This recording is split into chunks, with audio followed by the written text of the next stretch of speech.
부패가 되기 쉬운 음식, 육류식품이요.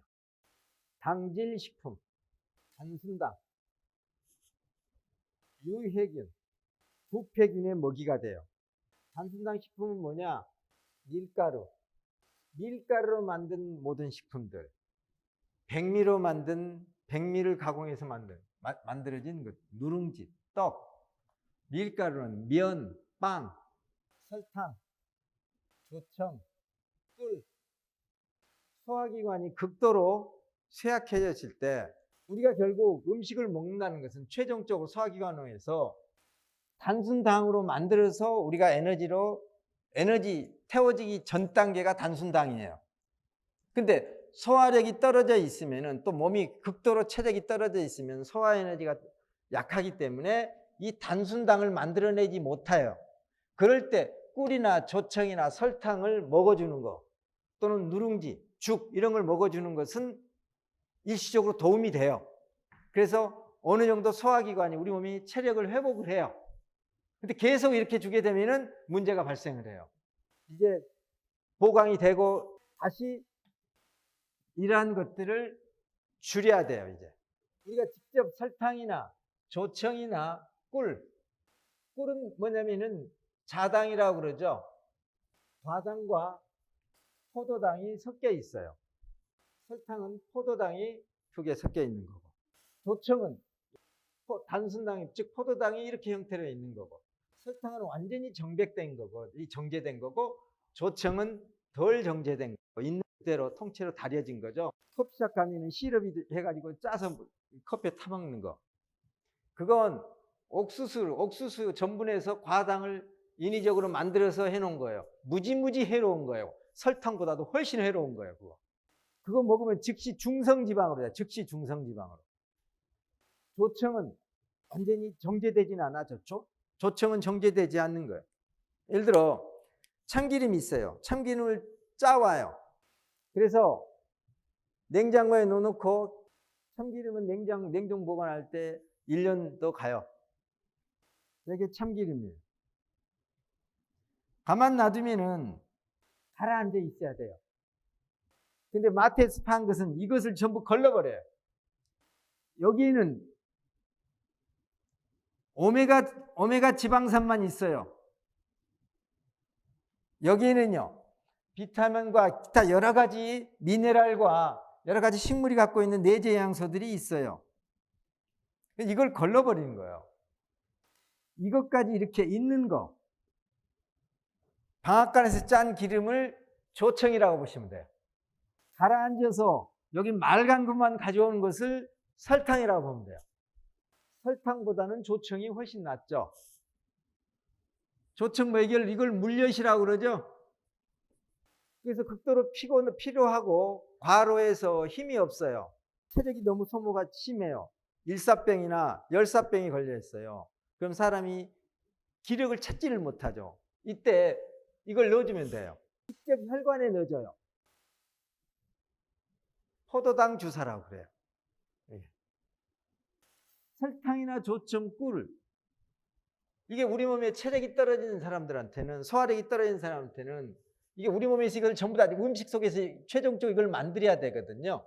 근데 이게 급속히, 이 당질식품은 먹자마자 20분 안에 급속히 이렇게 되는 거예요. 그러니까 문제예요. 이걸 감당 못하니까 이걸 뭐냐면은 중성지방으로 바꿔버려요. 그래서 지방세포에 넣고 혈관에 쌓아버리고, 그래서 혈액이 걸쭉하게 끈적거리게 되는 거죠. 그래서 우리가 이렇게 단순당이 아니라 복합탄수화물, 복합당 식품을 먹게 되면은 이런 형태로 단순당으로 되는 형태로 되는 시간이 굉장히 길어요.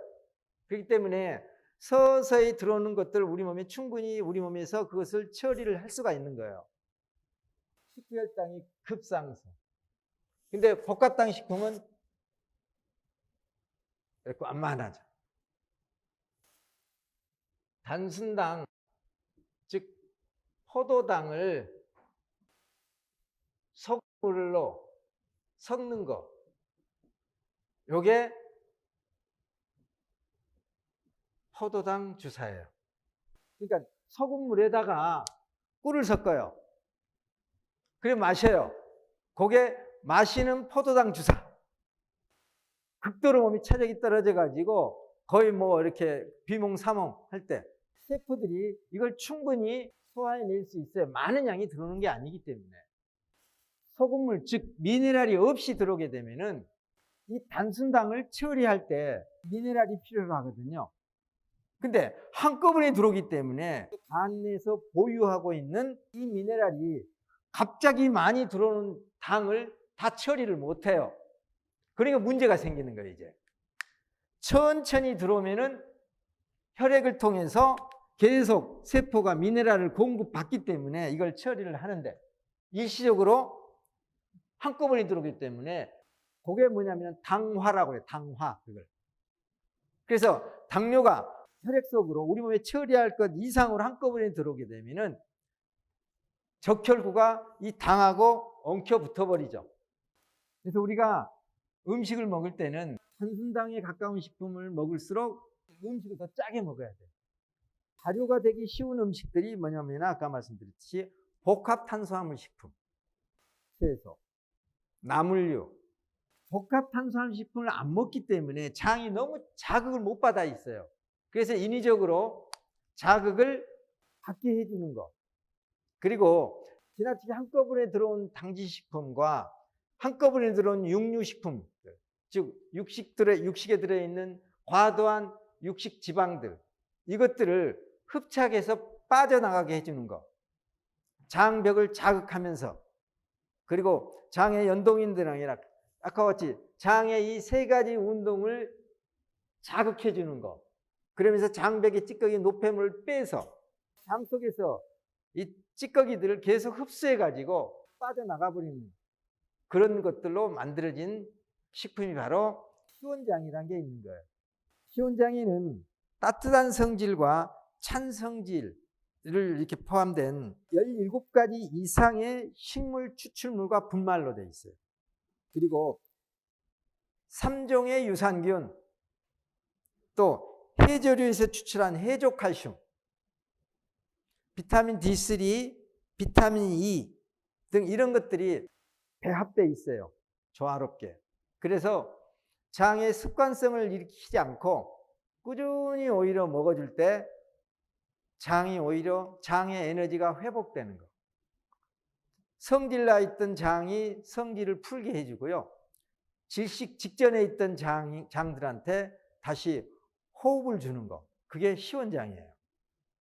연세가 드실수록 변비하고 상관없이 드셔야 되고요. 연세가 드시면은 장이 무력해져요. 그래서 매일 똥을 봐도 남아요. 대장에도 그렇지만 소장에도 남아요. 그래서 이것들을 늘 빼줘야 속에서 독이 덜 발생을 하죠. 가능한 빨리 배설해야 되니까. 젊은 사람들, 여러 가지 스트레스, 여러 가지 음식을 또 혼합해서 먹다 보니까는 장이 이게 어느 장단에 춤을 춰야 할지를 모르게 되죠.